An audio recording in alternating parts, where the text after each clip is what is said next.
It is that time of year that many people fear, as ghosts and ghouls roam around, making a terrifying, blood-curdling sound. The moon hangs low with an eerie glow, as the bats flit wildly to and fro. Do you feel the chill of the witching hour? Should we hide indoors and nervously cower?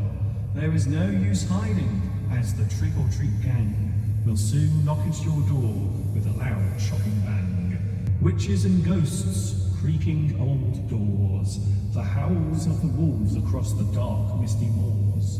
There is no use resisting, of that you must believe, for this is the night known as All Hallows Eve.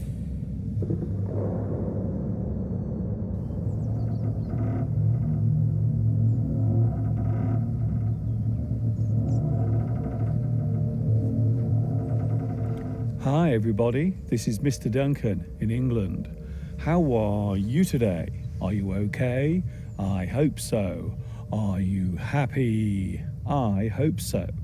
In today's lesson we are going to look at a folklore tradition that began many hundreds of years ago and is still observed to this very day, albeit in a very different way. Today we are going to look at the scary tradition of Halloween.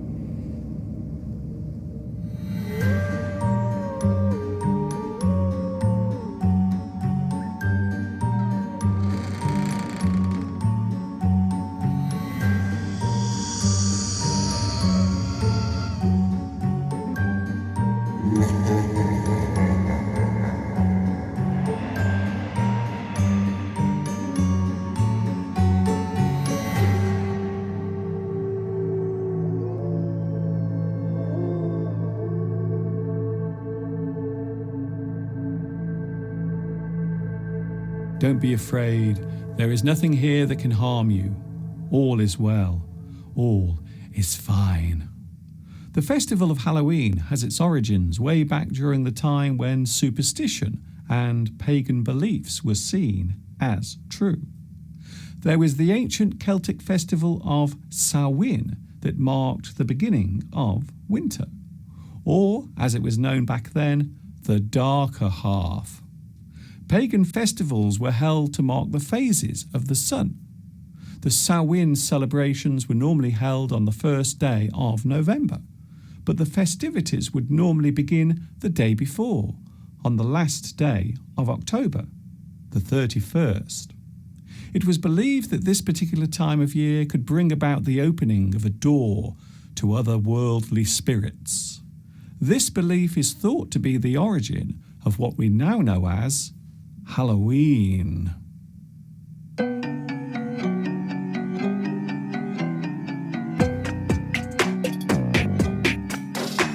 The word Halloween refers to the eve of the Hallow Saints. It is believed that this is the time when the dead will walk again. The word hallow refers to saints and those that are seen as saintly or holy. All Saints' Day falls on the following day, so it would be fair to say that Halloween itself is a religious festival. There are many traditions connected to Halloween, many of which derive from the Celtic Samhain festival. Notable activities included dressing up in scary costumes. This activity was known as mumming and guising. Locals would leave food as offerings to the spirits that might come over from the other side. Bonfires would be lit so as to ward off evil spirits.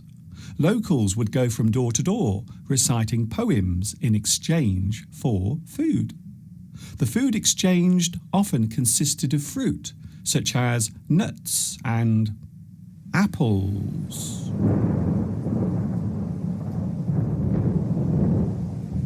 To see where Halloween became popular, we need to go back to the mid-16th century. By this time, the Christian Church had made changes to the days when All Saints' Day was observed.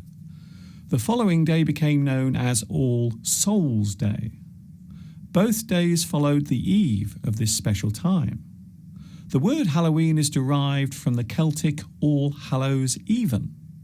Its use was first recorded in the mid-14th century, so Halloween would occur on the 31st of October. All Saints' Day fell on the first day of November, and All Souls' Day followed on the second day of November. It is interesting to note that what began as a pagan festival would later be adopted as part of its own by an organised religion.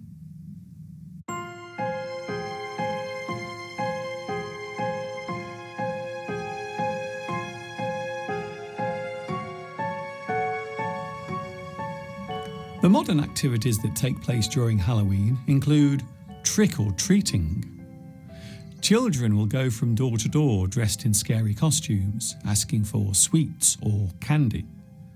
The original idea was to play a trick or punish those that had nothing to give, hence the trick part.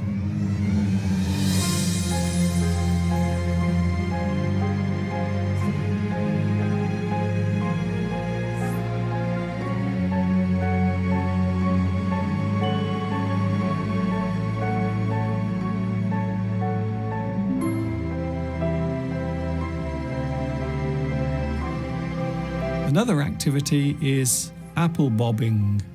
A barrel full of water would have apples dropped into it, and a blindfolded person would try to bite into one of the bobbing apples and pull it from the water.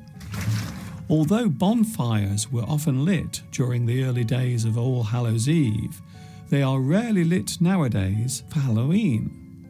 However, carved-out pumpkins are often displayed outside houses.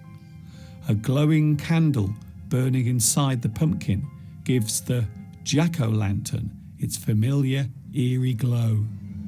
Images of things such as bats fluttering on a moonlit night or a wicked witch flying by on her broomstick are often associated with Halloween. Over the years, Halloween has become very popular, especially in the United States, where each year large processions will take place and many families will take their children out around the neighbourhood, trick or treating.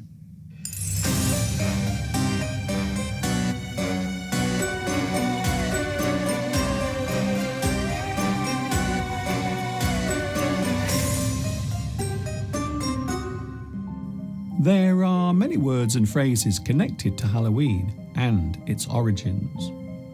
Folklore, a story or tale that is passed down from generation to generation. Trick or treat, the action of going door to door in scary costumes, normally done by children who will ask for sweets. Jack-o'-lantern, a hollowed out carved pumpkin containing a small lit candle. Ghost, the spirit of a dead person in visible form, often depicted as a floating white glowing figure.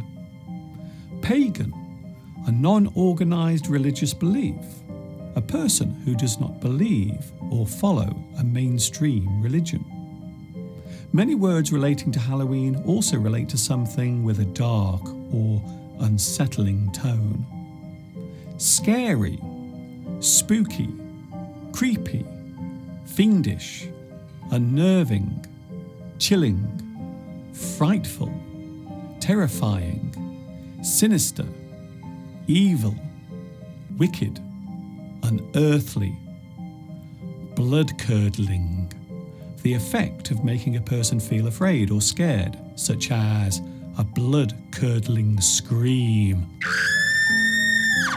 Nightmare, a scary dream that leaves a person terrified, or a situation that is difficult to cope with.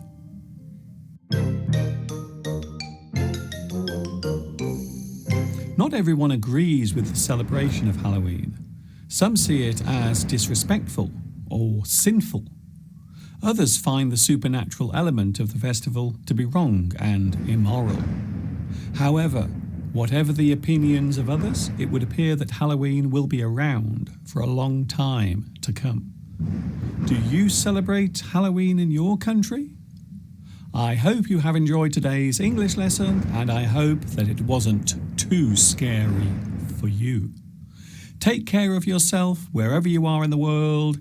This is Mr. Duncan in the birthplace of English. That is, of course, England, saying, see you soon. Enjoy English. And, of course, ta-ta for now.